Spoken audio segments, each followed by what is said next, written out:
안녕하세요. 삶의 마음을 조용히 어루만지는 이야기를 전하는 소울가이드 마이트리입니다. 오늘은 닥터 도티의 삶을 바꾸는 마술 가게 속 한 장면을 함께 읽어보려 합니다. 이 책은 눈에 보이는 마술 이야기가 아니라 마음을 다루는 법을 배우며 인생이 바뀌어가는 한 소년의 기록입니다. 불안과 긴장, 두려움 속에서 살던 아이가 호흡과 집중 그리고 마음의 힘을 통해 자신의 삶을 다시 선택해 나가는 이야기죠. 지금 이 순간 마음이 조금 복잡하거나 삶이 버겁게 느껴진다면 이 이야기가 당신의 호흡을 한 박자 늦춰주는 시간이 되기를 바랍니다. 편안히 앉아 숨을 고르고 지금 이 이야기 속으로 함께 들어가 볼게요. 자, 만약에 이게 영국식 카드팩이라면 내 말이 맞을 거야. 하지만 이건 유감스럽게도 프랑스식 카드팩이고 프랑스 카드에서 각 여왕은 역사나 신화 속의 다양한 여성을 상징한단다. 프랑스 카드에서 하트퀸과 다이아몬드 퀸은 유디스와 라헬을 나타내지. 둘 다 성경에 나오는 강인한 여성이야. 클럽 퀸은 아르긴으로 알려져 있는데 나도 들어본 적이 없는 사람이야. 하지만 그 이름은 라틴어로 여왕이라는 뜻의 단어 레지나의 철자를 바꾼 거야. 내가 뽑은 카드 스페이드 퀸은 그리스 여신 아테나란다. 아테나는 지혜의 여신이자 모든 영웅의 친구이지. 만약 영웅처럼 뭔가 찾아가려고 한다면 반드시 내 옆에 아테나를 두고 싶어 할 거야. 그런데 그게 제 카드인 줄 어떻게 알았어요?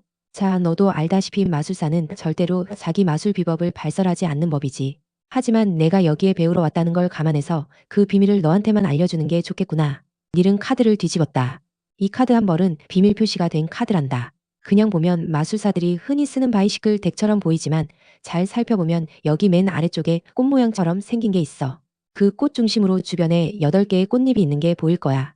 각 꽃잎은 2부터 9까지 카드를 나타내고 꽃 심지는 10을 나타내지. 측면 위에 있는 4개의 소용돌이는 스페이드, 클럽, 하트, 다이아몬드 세트를 나타내고 그는 그 꽃의 측면에 있는 또 하나의 문양을 가리켰다. 마술사가 카드에 표시할 때는 꽃잎이나 가운데 심지에 살짝 색을 넣지. 그러니까 잭, 퀸, 킹을 나타낼 때는 꽃잎에 색을 넣어. 아무 색도 넣지 않은 건 에이스야. 그런 다음 여기에다가 표시해서 스페이드, 클럽, 하트, 다이아몬드 카드 한 세트임을 보여주게 돼. 그래서 이제 내 카드를 보면 암호를 읽어낼 수 있을 거야. 가운데 심지와 3번 꽃잎에 색이 들어있으니 퀸이 되지. 여기 위에 스페이드에 색이 들어가 있는 게 보일 거야. 나는 카드를 면밀하게 살펴보았다. 색이 들어갔다고 하지만 아주 미묘했고 만약 이 사실을 알고 굳이 찾아내려 하지 않았다면 전혀 눈에 띄지 않았을 것이다. 연구를 좀 해야 하지만 일단 그걸 다 암기하고 나면 빠르게 읽어낼 수 있단다. 나는 카운터 위에 펼쳐진 다른 카드도 바라보았다. 이 카드들도 전부 표시가 된 건가요? 아니, 이건 전부 다른 형태의 트럭이 들어간 카드들이란다. 스트리퍼 덱, 스뱅갈리 덱, 게프트 덱, 포싱 덱 등이야. 심지어 브레인 웨이브 덱도 있어. 전부 내가 만들지. 카드는 내 전공이거든. 나는 게프트 덱에 대해서는 들어본 적 있다. 다이아몬드가 13개나 그려진 카드라던가 스페이드 킹이 해골로 그려진 카드라던가 조커가 아주 작은 땅 카드를 들고 있는 그림이 그려진 별난 조커 카드 등으로 마술을 하는 것이었다. 원래 존재하지 않는 카드를 직접 쇼에서 보여주면서 관객들을 재미나게 해주는 코미디 카드였다. 하지만 내가 아는 건 그것뿐이었다. 그 외에 다른 이름은 죄다 수수께끼처럼 들렸다. 스트리퍼 덱이랑 브레인 웨이브 덱이라니? 이게 도대체 무엇인지 몰랐다. 그렇지만 닐한테 나의 무지함을 시인하고 싶지는 않았다. 혹시 2차 대전 때 독일에 있는 전쟁 포로들에게 보내려고 만든 특별한 카드가 있었다는 사실 아니? 각각의 카드는 벗겨낼 수 있어서 그 안에 포로들에게 필요한 비밀 탈출 경로가 담긴 지도를 숨길 수 있었다. 지금 보면 그거야말로 굉장한 마술 기법이었지. 닐은 표시된 카드팩 안에 나의 스페이드 퀸을 다시 밀어넣고는 그걸 건네주었다. 너 가져도 돼. 선물이야. 나는 카드 한 벌을 그에게서 받았다. 지금껏 어느 누구도 나에게 공짜로 뭔가를 준 적이 없었다. 고맙습니다. 정말 고맙습니다. 나는 표시된 카드 모두를 암기하겠노라고 맹세했다. 자, 우리 어머니 말씀이 너한테 진짜로 멋진 마술을 좀 가르쳐줄 예정이라고 하시던데 나는 살짝 웃었지만 뭐라고 말해야 할지 몰랐다. 어머니 마술은 우리가 지금 여기서 한 것 그 이상이란다. 닐은 가게 안을 살피며 손사래를 쳤다. 어머니 마술이라면 분명 내가 원하는 걸 뭐든 얻는 방법을 배울 수 있어. 그건 뭐랄까 램프 요정 지니와 비슷하긴 해. 그런데 어머니는 내 머릿속의 지니에게 너를 소개해 주실 거야. 소원을 빌 때 신중하게 생각하렴. 3가지 소원인가요? 내가 물었다. 내가 바라는 만큼 많은 소원도 돼. 하지만 연습을 아주 많이 해야 할 거야. 그건 카드 마술을 배우는 것보다 훨씬 더 힘들지만 겉보기엔 그리 어렵지 않거든. 나도 진짜 오랫동안 연습해야 했단다. 어머니가 말씀하시는 모든 것에 집중해야 한다는 사실만 기억해. 지름길은 없어. 어머니가 너한테 말씀해 주시는 그대로 모든 단계를 따라. 닐의 말에 고개를 끄덕이곤 그에게서 받은 표시된 카드를 주머니에 넣었다. 이제 어머니가 너를 뒤로 데리고 가실 거야. 저기 뒤에 작은 사무실이 하나 있거든. 명심해. 어머니가 시키는 건 뭐든지 해야 해. 그는 주변을 살펴보더니 루스에게 미소를 지었다. 루스는 아들의 팔뚝을 툭툭 치더니 나를 쳐다보았다. 어서 오려무나. 짐. 우리 이제 시작하자. 루스는 가게 뒤쪽 문을 향해 걸어갔다. 내가 정말 무엇을 하고 있는지 잘 알지 못한 채 루스를 따라갔다. 뒤편의 사무실은 어둑하고 약간 퀴퀴한 냄새가 났다. 창문은 없고 낡은 갈색 책상과 철제 의자 2개만 놓여 있었다. 중앙에는 털이 북실북실한 카펫이 깔려 있었는데 마치 사방 벽 주변에 짧은 갈색 풀처럼 툭 튀어나와 있었다. 어디를 봐도 마술 도구는 없었다. 지팡이도 플라스틱 컵도 카드도 모자도 없었다. 짐 앉을까? 루스는 철제 의자 하나에 자리를 잡았고 나도 나머지 하나에 앉았다. 우리는 서로 얼굴을 마주 보았으며 무릎은 거의 닿을 정도였다. 내 오른쪽 다리는 안절부절 못하고 위아래로 움직였다. 초조할 때면 나오는 습관이었다. 내 등은 문 쪽을 향해 있었는데 도망쳐야 할 경우를 대비해서 문의 위치를 알아두자는 생각을 잠시 했다.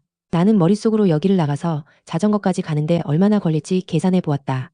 오늘 내가 와줘서 반갑구나. 루스가 미소를 보이자 다리 떨림이 조금 줄어드는 듯한 기분이 들었다. 기분은 어떠니? 괜찮습니다. 지금 기분은 어떠냐고 물었단다. 잘 모르겠어요. 초조하니? 아니요. 나는 거짓말을 했다. 루스는 내 오른쪽 무릎에 손을 얹더니 지그시 눌렀다. 내 무릎은 금세 움직임을 멈추었다. 나는 긴장한 채 스스로 뭔가 대비를 했다. 그러니까 이 상황이 좀 더 이상하게 흘러가면 뛰어나갈 생각이었다. 루스는 무릎에서 손을 거두었다. 하지만 초조한 듯 다리를 떨고 있구나. 루스가 나한테 무엇을 가르쳐 줄지 궁금해서 그러는 것 같아요. 내가 너한테 가르쳐 줄 마술은 마술 가게에서 살 수 있는 그런 게 아니란다. 이 마술은 수백 년 동안, 어쩌면 수천 년 동안 우리 주변에 있어 왔지. 그런데 누군가 너한테 그걸 가르쳐 주어야만 비로소 내가 배울 수 있단다. 나는 고개를 끄덕였다. 하지만 먼저 내가 나한테 뭔가를 해주어야만 해. 루스의 비결을 배우기 위해서라면 그녀에게 뭐든 줄 거라고 마음을 먹고 있었지만 나한텐 자전거 외에 그리 대단한 게 없었다. 무엇을 드려야 할까요? 나한테 약속을 해줘야 한단다. 이번 여름에 내가 너한테 가르쳐주고 있는 것을 훗날 너도 다른 누군가에게 가르쳐줄 것이라고 말이야. 그리고 그 사람에게도 똑같이 다른 누군가에게 그걸 알려주고 그 사람도 그 다음 사람도 마찬가지로 그리할 것이라고 약속을 받아야 해. 그렇게 할 수 있겠니? 내가 누구한테 그걸 가르치게 될지 도대체 알 수 없었다. 게다가 그 시점에서 내가 그것을 다른 누군가에게 가르칠 수 있을지 없을지조차 확신이 서지 않았다. 하지만 루스는 나를 빤히 쳐다보며 대답을 기다리고 있었다. 그래서 단 하나의 정답만이 있음을 눈치챘다. 약속할게요. 나는 혹시나 가르쳐줄 사람을 찾을 수 없을 경우를 대비해 등 뒤에서 손가락을 교차해 볼까 생각했다. 하지만 그 대신 공중에 세 손가락을 들어 보였다. 언젠가 보이스카우트 대원들이 그렇게 하는 걸 본 적이 있었다. 그렇게 하면 그 일을 공식화하는 행위라고 나는 나름대로 이해했다. 자, 눈을 감으렴. 내가 바람 속에 흩날리는 하나의 나뭇잎이라고 상상해 보려무나. 나는 두 눈을 뜨고 찡그렸다.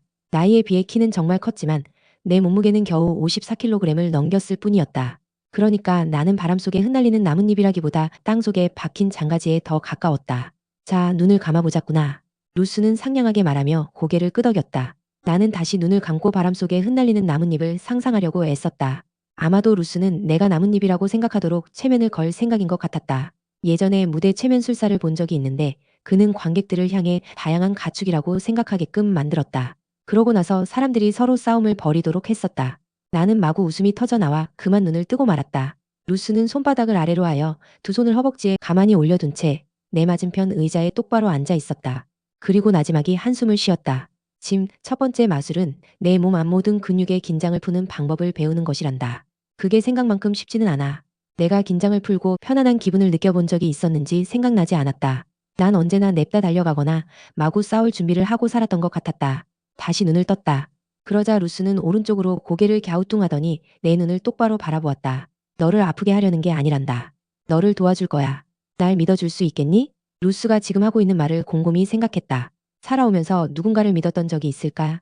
확실히 어른들은 믿지 못했다. 하지만 지금껏 나한테 믿어달라고 부탁한 사람은 아무도 없었다. 그래서 루스가 그렇게 말해주는 게 참 좋았다.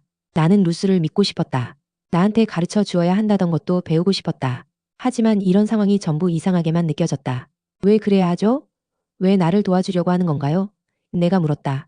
우리가 만나던 순간 너한테 가능성이 있다는 걸 알았단다. 그걸 보았어. 그래서 너도 그 가능성을 볼 수 있도록 가르쳐 주고 싶은 거란다. 나는 가능성이 대체 무엇인지 내게 그런 게 있다는 걸 루스가 어떻게 알았는지 혼란스러웠다. 당시 1968년 그 여름날에는 어쩌면 루스가 마술가게에 어슬렁거리며 들어왔던 사람 누구한테서나 가능성을 볼 수 있었을 텐데 그 중에서 결국 내가 선택되었다는 엄연한 사실도 미처 인식하지 못했다. 좋아요. 믿어요. 나는 답했다. 그렇다면 좋아. 거기서부터 우리는 시작할 거야. 이제 내 몸에 초점을 맞추렴. 기분이 어떠니? 잘 모르겠어요. 자전거를 타는 걸로 생각해 보자꾸나. 내가 정말 빠르게 자전거를 탈 때 내 몸 안에서 어떤 느낌이 들지? 느낌이 좋아요. 그런 것 같아요. 지금 내 심장은 어떤 상태니? 뛰고 있어요. 이렇게 말하며 나는 웃었다. 느리게 아니면 빠르게? 빠르게 뛰어요. 좋아. 내 손은 어떤 느낌이니? 아래를 내려다보니 의자 가장자리를 꽉 붙잡고 있는 내 손이 보였다. 나는 손의 긴장을 풀었다.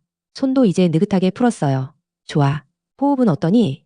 깊게 쉬고 있니? 아니면 얕게 쉬고 있니? 루스는 호흡을 깊게 들이쉬었다가 내쉬었다. 이렇게 하고 있니? 아니면 이렇게 하고 있니? 이번에 루스는 숨이 차서 헐떡이는 강아지처럼 빠르게 숨을 쉬기 시작했다. 그 둘 사이 어디쯤인 것 같아요. 초조하니? 아니요, 나는 거짓말을 했다. 다시 다리를 떨고 있는데 조금 초조한 것 같아요. 몸은 우리 안에서 일어나고 있는 일에 대한 신호로 가득 차 있단다. 몸은 정말로 놀라운 것이지. 누군가가 너한테 기분이 어떠냐고 물어보면 넌 잘 모르겠다고 대답할 수도 있어. 내가 정말 모르거나 말하고 싶지 않을 수도 있으니까. 하지만 내 몸은 언제나 내가 어떤 느낌인지 어떤 기분인지 알고 있어. 내가 두려울 때, 즐거울 때, 너무 신날 때, 초조할 때, 화가 날 때, 질투할 때, 슬플 때 내 마음은 내가 잘 모른다고 생각할 수도 있지만 내 몸한테 물어보면 똑바로 말해줄 거야. 어떤 면에서 몸은 자기만의 마음을 갖고 있단다. 몸은 반작용을 해 반응을 하지. 몸은 어떤 상황에서 올바른 방식으로 반응할 때도 있고 잘못된 방식으로 반응할 때도 있단다. 무슨 말인지 알겠니? 문득 나는 그 말이 참으로 맞다는 생각이 들었다. 집에 오면 항상 문을 열고 들어가는 순간 엄마의 기분이 어떤지 순간 알아챌 수 있었다. 엄마가 한마디 거들 필요도 없었다. 내 뱃속의 깊은 구덩이 속에서 그걸 느낄 수 있었다. 나는 어깨를 으쓱했다. 루스가 말하고 있는 것을 따라가려고 노력하고 있었다. 정말로 슬프거나 정말로 화가 난 적이 있니? 이따금 그래요. 나는 화가 난 적이 많았지만 그렇게 말하고 싶지 않았다. 내가 화가 났을 때나 두려웠을 때가 언제였는지 그 예를 하나 이야기해 주었으면 좋겠구나. 그러면 내가 그 이야기를 해줄 때 내 몸 안에서 어떤 느낌이 드는지에 대해 우리가 이야기를 나눌 수 있을 거야. 내 마음은 마구 내달리기 시작했다. 루스에게 어떤 이야기를 해주어야 할까? 가톨릭 학교에 다녔는데 수녀님이 나를 손바닥으로 철썩 때리는 바람에 생각할 겨를 없이 나도 수녀님을 되받아쳤던 그때 이야기를 해야 할까? 아니면 아빠가 다시 술에 취해 집에 왔던 목요일 밤에 대해 말해야 할까? 그도 아니면 엄마를 병원에 모시고 갔을 때 의사가 했던 말을 듣고 의사를 때려주고 싶었다거나 아니면 쥐구멍으로 숨고 싶었다거나 실은 둘 다 하고 싶었다는 이야기를 해도 될까? 짐, 내 생각의 소리가 너무 커서 나한테도 다 들리는구나. 내가 그걸 불러낼 수는 없단다. 내가 생각하고 있는 걸 지금 이 순간 곧바로 나한테 말해주려무나. 루스에게 말하고 싶지 않은 온갖 것들에 대해 생각하는 중이에요. 루스는 미소 지었다. 그래, 알았어. 내가 무슨 말을 해도 잘못되었다고 말할 수 있는 건 없단다. 지금 우리는 내가 어떤 느낌이고 어떤 기분인지에 대해 이야기하고 있어. 감정은 맞거나 틀리거나 하지 않아. 그건 그냥 감정일 뿐이란다. 나는 루스가 하고 있는 말을 정말로 믿지 않았다. 나는 나의 감정, 나의 분노, 나의 슬픔, 그러니까 내 감정이 나를 휘몰아치는 듯한 모든 방식에 대해 엄청난 수치심을 느꼈다. 도망치고 싶었다. 내 다리는 지금 1초당 1마일의 속도로 올라갔다 내려갔다 하는구나. 루스가 말했다. 내가 셋을 셀게. 그러면 나한테 이야기를 시작했으면 좋겠어. 내가 말하려고 하는 것에 대해 더 이상 깊이 생각하지 말고, 알았지? 자, 준비되었지? 그래도 여전히 내 머리와 마음은 그다지 당황스럽지 않은 말할 거리를 찾아내느라 마구 튀어나오는 온갖 생각과 감정을 치워버리려고 미친 듯이 애쓰고 있었다. 정말이지 루스를 놀라게 하고 싶지는 않았다. 하나, 만약 루스가 가톨릭 신자라서 내가 수녀님을 때려 학교에서 쫓겨나 누나와 매형이 사는 집으로 보내졌다는 이야기를 듣고 기겁하면 어쩌지? 거기서 또 싸움을 해서 그 학교에서도 쫓겨났다는 이야기를 듣고 깜짝 놀라면 어쩌지? 만약 내가 너무 폭력적인 아이라는 걸 알고서 더 이상 마술가게로 오지 않았으면 하고 바란다면 어쩌지? 둘, 만약 아빠가 술에 잔뜩 취해서 우리 자동차를 부셔버린 일에 대해 내가 너무 화가 났었다는 이야기를 하면 어떨까? 그래서 자동차 앞이 완전히 움푹해지고 뒤범퍼는 밧줄로 묶어 타고 다녀야 하는 상황이라 누가 말하지 않아도 그 모습 자체가 보세요. 우린 너무 가난해서 차를 고칠 만한 돈도 없어요. 라고 온 동네에 광고하고 다니는 처지가 된 것에 화가 나서 미칠 지경이라면 루스는 어찌 생각할까? 내가 버르장머리 없는 나쁜 아들이라고 생각하면 어쩌지? 셋, 시작. 우리 아빠는 술을 마셔요. 매일은 아니지만 많이 마시죠. 술을 마시러 나가면 몇 주 동안 사라지고 없어요. 그러면 우리는 먹고 살 돈이 하나도 없어져요. 정부에서 주는 공공지원금이 있지만 그걸로는 너무 빠듯해요. 아빠가 술을 마시지 않을 땐 아빠한테 걸리지 않으려고 전부 발끝을 들고 집 안을 돌아다녀요. 집에서 술이라도 마시는 날엔 늘 고함을 치고 소리 지르고 물건을 깨고 엄마는 울기 시작하죠. 이런 일이 일어나면 우리 형은 사라지고 없고 나는 내 방 안에 숨지만 혹시 일이 잘못될 경우를 대비해 다 듣고 있어요. 엄마가 늘 걱정이죠. 엄마는 많이 아파서 거의 하루 종일 침대에 누워 있으니까요. 아빠가 술을 마시면 엄마 상태는 항상 더 나빠지고 싸움을 하게 돼요. 아빠가 집에 오면 엄마는 아빠한테 고함을 질러요. 그러고 나서 아빠가 집을 나가면 엄마는 조용해지죠. 엄마는 여간해서 침대에서 나와 뭘 먹거나 뭘 하지 않아요. 무얼 어찌 해야 할지 저도 잘 모르겠어요. 계속 하렴. 짐. 루스는 정말로 내 말을 귀 기울여 듣고 있었다. 내가 말하고 있는 것을 정말로 듣고 싶어 하는 것 같았다. 충격을 받은 것처럼 보이지도 않았다. 루스는 다 이해하는 듯 초콜릿칩 쿠키 같은 미소를 지어 보였다. 내가 지금 말하고 있는 것을 다 알고 있는 것 같았다. 아니면 적어도 우리 가족이 너무 가난하다는 이유로 우리 가족을 먼지만도 못한 쓰레기라고 생각하는 건 아닌 것 같았다. 어서 이야기를 계속하렴. 루스는 나를 격려해 주었다. 한 번은 제가 학교를 마치고 집에 왔는데 집안이 조용한 거예요. 뭔가 좀 이상한 느낌이 드는 그런 조용한 분위기였어요. 엄마 방으로 가보니 누워 계셨어요. 엄마는 약을 한 움큼 다 드셨던 거예요. 평소 먹는 진정제였는데 한꺼번에 너무 많이 먹었던 거죠. 나는 옆집으로 달려가서 옆집 아주머니에게 병원까지 태워달라고 부탁해야 했어요. 예전에도 그 아주머니가 그렇게 해주신 적이 있거든요. 그러니까 엄마는 예전에도 이런 사고를 낸 적이 있었어요. 병원에서 엄마는 침대에 누워 계시고 나는 엄마 옆에 앉아 있었는데 커튼 저편에서 병원 사람들이 이야기하는 소리가 다 들렸어요. 어떤 남자는 엄마 때문에 이따위 서류를 모두 작성하는 게 너무 괴롭다며 예전에도 엄마가 그런 적이 있다고 말하면서 이런 사람들한테 시간을 낭비하는 일이 지친다고 말하는 거예요. 같이 있던 여자는 크게 웃으면서 어쩌면 이번이 마지막일 수도 있지 라는 투로 말을 하더군요. 정말이지 나는 어찌해 볼 수가 없었어요. 그러자 두 사람은 같이 웃더라고요. 나는 너무 화가 나서 커튼을 찢어버리고 그 두 사람한테 소리쳤어요. 병원 사람들이 그러면 안 되는 거잖아요. 그리고 엄마한테도 너무 화가 났어요. 왜 이렇게까지 하는지 도저히 이해할 수 없었으니까요. 불공평하고 당혹스러운 일이었어요. 또 엄마를 그렇게까지 화나게 하고 슬프게 하는 아빠한테도 화가 났어요. 엄마, 아빠 그리고 병원에 있는 모든 사람에게 다 화가 났어요. 정말로 정말로 때로는 미쳐버릴 만큼 화가 나요. 이제 이야기를 마쳤는데 어찌해야 할까? 루스는 나를 마주한 채 의자에 앉아 있고 나는 내 못난 테니스 신발에 난 구멍만 뚫어져라 쳐다본다. 짐. 루스는 부드러운 목소리로 내 이름을 부른다. 지금 이 순간 내 몸은 어떤 느낌이니? 나는 어깨를 으쓱해 보였다. 이제 루스가 우리 가족에 대해 알게 되었으니 나에 대해 어떻게 생각할까? 내 뱃속 느낌이 어때? 좀 아픈 것 같아요. 가슴은 어떠니? 단단히 조이는 느낌이에요. 좀 아파요. 머리는 어떠니? 머리는 지끈지끈해요. 눈은 어떠니? 나는 왜 그랬는지 모르지만 루스가 그렇게 물어보는 순간 그저 눈을 감고 울고만 싶었다. 울면 안 돼. 울고 싶지 않았지만 어쩔 도리가 없었다. 눈물 한 방울이 볼을 타고 흘러내렸다. 뭔가 눈을 찌르는 것 같아요. 내 부모님에 대해 이야기해줘서 고맙다. 짐. 때때로 우리는 무슨 말을 해야 할까 하고 생각하는 것 자체를 멈출 필요가 있단다.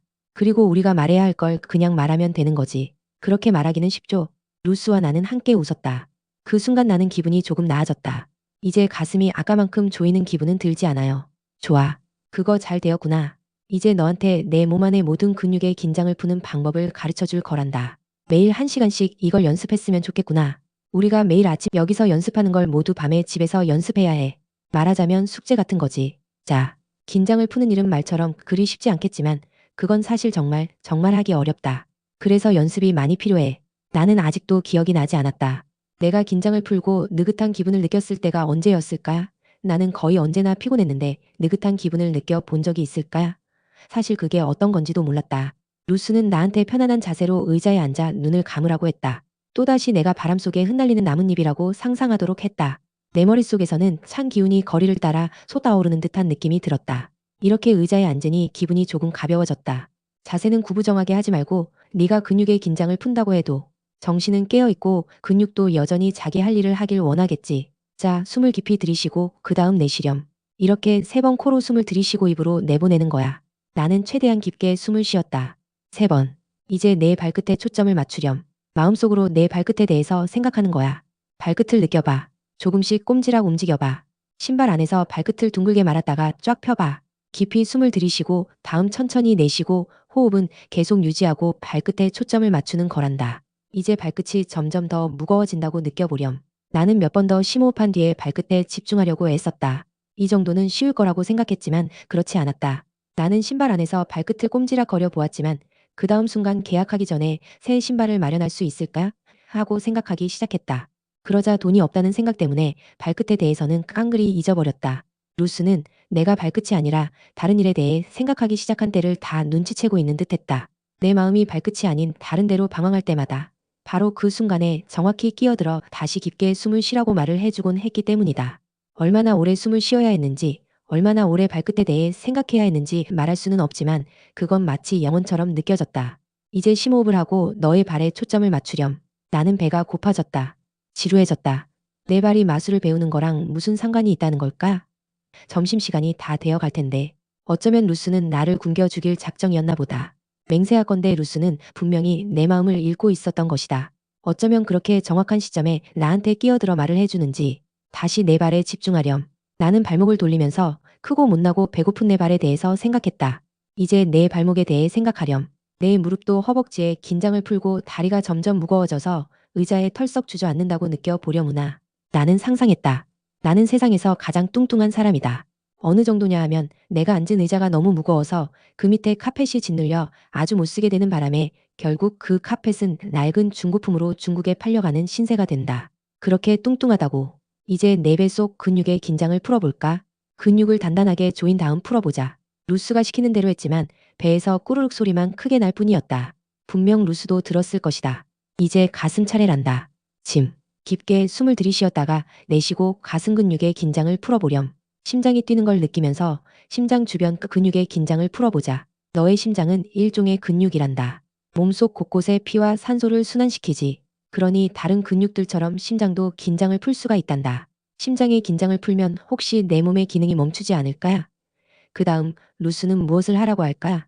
가슴 중앙에 초점을 맞추고 가슴 근육이 느슨하게 풀어지는 것을 느끼렴. 깊게 숨을 들이쉬고 좀 더 긴장이 풀릴 때 심장 박동을 느껴보려무나. 이제 숨을 내쉬고 다시 가슴 근육을 푸는데 집중하렴. 진짜 그렇게 연습을 하자 내 심장이 더 이상 내달리지 않는다는 것을 알아챘다. 나는 의대 시절에 심장 공부를 자주 하곤 했다. 그때 미주신경을 통해 연수라고 하는 뇌관 부분과 심장을 연결하는 신경이 있다는 사실을 배웠다. 그리고 미주신경은 어떻게 두 가지 구성 요소를 갖고 있는지, 그리고 만약 긴장을 풀고 호흡을 천천히 하여 신경의 출력량을 증가시키면 어떤 식으로 부교감 신경계를 자극시켜 심장 박동을 느리게 하고 혈압을 내리는지도 배웠다. 또한 미주신경의 탄력을 줄이는 것이 어떻게 실제로 교감 신경계를 자극하는지도 알아냈다. 이는 사람이 두렵거나 놀랄 때 발생하는 현상이다. 그래서 심장 박동이 증가한다. 하지만 그날 마술가게에서 루스가 나한테 긴장을 풀고 호흡하는 법을 가르쳐 줄 때 나는 조금 더 기분이 좋아지고 차분해진다는 느낌을 받았다. 그때 나는 신경계에 대해 몰랐고 뇌와 심장이 소통하는 무수히 많은 방식을 알지 못했다. 내 심장이나 뇌를 작동시키기 위해 내 심장이나 뇌가 무언가를 공부할 필요는 없었다. 나는 뇌에서 심장으로 신호를 보내고 있었고 내 심장은 반응하고 있었다. 이제 내 어깨에 긴장을 풀어보자꾸나. 내 목과 턱도 함께. 혀는 입의 가장 바닥까지 떨어뜨리고 내 눈과 이마가 단단해지다가 풀어지는 걸 느껴보렴. 이제 모든 것, 몸 안의 근육은 전부 그냥 긴장을 풀도록 하자. 영혼처럼 보였던 그 숨쉬기와 긴장 풀기에 대해 루스는 그 외에 다른 말은 하지 않았다. 나는 거기에 앉아서 천천히 숨을 들이쉬고 내쉬면서 긴장을 풀어보려고 애썼다. 안절부절 못하며 꼼지락거리지 않으려고 노력했다. 루스가 숨을 깊게 들이쉬고 내뱉는 소리를 들을 수 있었다. 그래서 이것을 하나의 신호로 여기고 나도 똑같이 하려고 했다. 호흡을 어떻게 해야 하는지 생각하고 있으면 숨 쉬는 일이 어렵다. 한두 번 곁눈질로 루스를 엿보려고 했는데 루스는 눈을 꼭 감고 의자에 앉은 내 자세를 거울처럼 비추고 있었다. 마침내 루스가 침묵을 깼다. 좋아. 시간이 다 됐다. 이제 눈을 뜨렴. 나는 눈을 뜨고 의자에서 일어났다. 내 몸이 달라졌어. 조금 이상한 느낌이 진짜 들었다. 잘했어. 짐. 분명 간식이 내 눈앞에 나타나겠구나. 루스는 책상 서랍을 하나 열더니 칩스 아오이 초콜릿 칩 쿠키 한 봉지를 꺼내며 이렇게 말했다. 내가 먹고 싶은 만큼 집어도 돼. 나는 두 손 가득 한 움큼을 쥐었다. 내가 제일 좋아하는 과자였다. 그러자 루스는 끼고 있던 안경테 너머로 나를 쳐다보더니 말했다. 이제 내 길 위에 들어섰구나. 내가 정말 어떤 길 위에 들어섰는지 몰랐다. 1시간 동안 의자에 그냥 앉아 있는데 무슨 마술 같은 일이 있는지 정말 알 수 없었다. 짐, 내 몸의 긴장을 푸는 연습을 하려무나. 특히 내가 말해 주었던 것처럼 가족과 함께 있는 상황에서는 특히 그렇게 했으면 좋겠구나. 내가 화가 나고 슬플 때도 긴장을 풀고 느긋해질 수 있어. 그게 큰일처럼 느껴진다는 걸 잘 안단다. 하지만 결국 너는 거의 즉각적으로 완전한 이완과 휴식의 상태로 들어갈 수 있을 거야. 배워놓으면 굉장한 마술이란다. 이 점에 대해선 나를 믿어보렴. 좋아요. 그런데 왜 그래야 하는지 물어봐도 돼요? 삶에는 우리가 통제할 수 없는 일들이 수없이 많단다. 특히 어릴 때는 무언가에 대해 통제력을 갖고 있다는 느낌을 가지기가 어렵지. 내가 뭐든 바꿀 수 있다는 느낌을 갖기가 힘들어. 하지만 너는 이제 내 몸을 통제할 수 있고 내 마음을 조절할 수가 있어. 그게 대단하게 들리지 않을 수도 있지만 그건 정말 강력한 것이란다. 모든 걸 바꿀 수 있거든. 잘 모르겠어요. 앞으로 알게 될 거야. 계속 복습해야 한단다. 이번 여름에 내가 배운 것을 모두 계속 연습하렴. 그러면 언젠가 그 사실을 알게 될 거야. 나는 알았다는 듯 고개를 끄덕였지만 내가 복습을 할지 안 할지는 모를 일이었다. 이건 내가 배우고 싶었던 그런 마술의 비결은 아니었다. 아이작 뉴턴이 누구인지 아니? 루스가 물었다. 과학자였던가 그랬죠? 그래, 맞단다. 뉴턴은 물리학자이면서 수학자였지. 어쩌면 역사상 가장 위대한 과학자 중에 한 명일 거야. 그 사람에 대한 이야기가 있는데 아마 내가 좋아할 것 같구나. 뉴턴의 삶이 처음부터 그렇게 위대했던 건 아니란다. 뉴턴이 태어나기 3개월 전에 아버지는 세상을 떠났어. 아버지 없이 미숙아로 태어난 뉴턴을 생각하면 정말로 삶의 출발점이 공평하지 못했다고 너도 말하게 될 거야. 뉴턴이 3살 때 어머니가 재혼을 했는데 새아버지는 뉴턴을 잘 돌봐주지 않았단다. 한 번은 뉴턴과 어머니가 집안에 있는데 집을 불태워버리겠다고 위협한 적도 있었지. 너만한 나이였을 때 뉴턴도 분노에 휩싸인 소년이었어. 여하튼 그러다가 뉴턴이 농부가 되길 바랐던 어머니는 뉴턴에게 학교를 그만두게 했단다. 새아버지도 그러길 원했고 주변의 모든 사람들도 당연히 농부가 되길 기대했지. 하지만 뉴턴은 농사짓는 걸 싫어했어. 농사짓는 일이라면 지긋지긋하게 생각했지. 선생님이 나서서 어머니에게 아들을 다시 학교로 보내라고 설득했어. 뉴턴은 최고 우등생이 되었지만 워낙 다른 학생들에게 너무 심하게 괴롭힘을 당했기 때문에 최고 점수를 올리는 일이 뉴턴만의 복수 방법이었던 거야. 나중에 케임브리지 대학에 진학했지만 등록금을 감당하려고 학비와 식비를 받는 조건으로 학교에서 다른 학생들 시중 드는 일을 해야만 했어. 뉴턴은 다른 아이들과 똑같은 혜택이나 행운 혹은 돈을 갖고 있진 않았지. 하지만 그는 세상을 바꾸었단다. 나는 유명한 과학자가 자기 부모를 증오했다거나 동료 그부들과 싸웠다는 사실을 그때 처음 알았다. 루스와 닐에게 인사를 하고 마술가게 문을 막 닫고 나오려 할 때 루스가 말하는 소리가 들렸다. 짐, 잊어버리면 안 돼. 우리가 함께 이야기했던 걸 연습하는 거 말이야. 루스는 내 눈을 지그시 바라보더니 미소 지었다. 나는 내 몸 곳곳에 퍼지는 따스한 기운을 안고서 1번가까지 자전거를 몰고 갔다. 루스가 나한테 몸의 긴장을 푸는 방법을 왜 가르쳐 주었는지 알 수 없었지만 집에 가서 연습할 작정이었다. 그게 정말로 마술인지 알아볼 참이었다. 지금은 루스가 첫날 나한테 가르쳐 주었던 많은 부분이 스트레스에 대응하는 뇌와 몸의 급성 반응 또는 흔히 투쟁 반응이라고 하는 것임을 잘 알고 있다. 만약 뇌가 위협을 인지하거나 생존의 공포를 느끼는 상태라면 교감신경계라고 하는 자동신경계의 그 부분이 부신 호르몬을 분비하기 시작한다. 또한 부신은 시상하부가 분비하는 호르몬에 의해서도 자극을 받고 그리하여 코르티솔이 생성된다. 그때 나는 12살의 나이에 코르티솔 수준을 끌어올렸던 것이라고 확신한다. 기본적으로 생명을 위한 투쟁에 필요 없는 몸 안의 모든 것은 정지한다. 소화는 느려지고 혈관은 수축되고 청력은 약해지고 시력은 좁아지고 심장 박동은 올라가고 타액 분비를 규제하는 눈물샘이 즉각 억제되기 때문에 입은 바짝바짝 말라간다. 사실 생명을 걸고 싸우는 상태라면 이 모든 게 중요하지만 이런 급성 스트레스 반응은 말하자면 일시적이다. 연장된 스트레스 상태로 살면 분노, 우울증, 불안, 가슴 통증, 두통, 불면증, 면역체계 억압 등 온갖 유형의 심리적 영향과 생리학적 파급 효과가 찾아온다. 사람들이 스트레스 호르몬에 대한 본격적인 논의를 시작하기 훨씬 전에 루스는 이미 나한테 만성 스트레스와 위협에 대한 나의 생리학적 반응을 통제할 수 있도록 가르쳤던 것이다. 지금도 수술실에 들어갈 때면 나는 호흡을 천천히 가라앉히고 혈압을 조절하고 심박동수를 낮추곤 한다. 뇌의 가장 민감한 부분을 현미경을 통해 보면서 수술할 때 내 손은 흔들리지 않으며 내 몸은 이완된다. 이게 전부 루스가 마술가게에서 가르쳐준 마술 덕분이다. 사실 루스가 아니었다면 나는 신경외과 의사가 되지 않았을 것이다. 몸의 긴장을 푸는 법을 배우는 일은 그때도 지금도 강력한 효과가 있지만 그건 시작에 불과했다. 내 몸 전체를 완전히 이완시킬 수 있는 지점까지 루스가 나를 인도하는데 열흘이 걸렸다. 10하루째 되는 날 나는 자전거를 타고 마술가게로 가서 의자에 앉아 눈을 감고 루스가 근육의 긴장 풀기 과정을 이야기해 주길 기다렸다. 하지만 루스에게는 다른 계획이 있었다. 짐 눈을 떠보렴. 이제 내 머릿속 목소리에 대해서 뭔가를 해야 할 때가 왔구나. 오늘 함께 읽은 이야기는 우리에게 아주 중요한 질문을 남깁니다. 나는 내 마음을 얼마나 믿고 있었을까? 닥터 도티가 만난 마술은 세상을 속이는 기술이 아니라 자신의 몸과 마음을 이해하고 스스로를 다독이는 힘이었습니다. 숨을 고르는 법을 배우고 긴장을 내려놓는 법을 배우고 그렇게 조금씩 삶의 주도권을 되찾아가는 과정이 진짜 마술이었죠. 이 영상이 끝난 뒤 잠시 눈을 감고 당신의 몸과 마음을 느껴보세요. 지금 당신의 호흡은 어떤가요?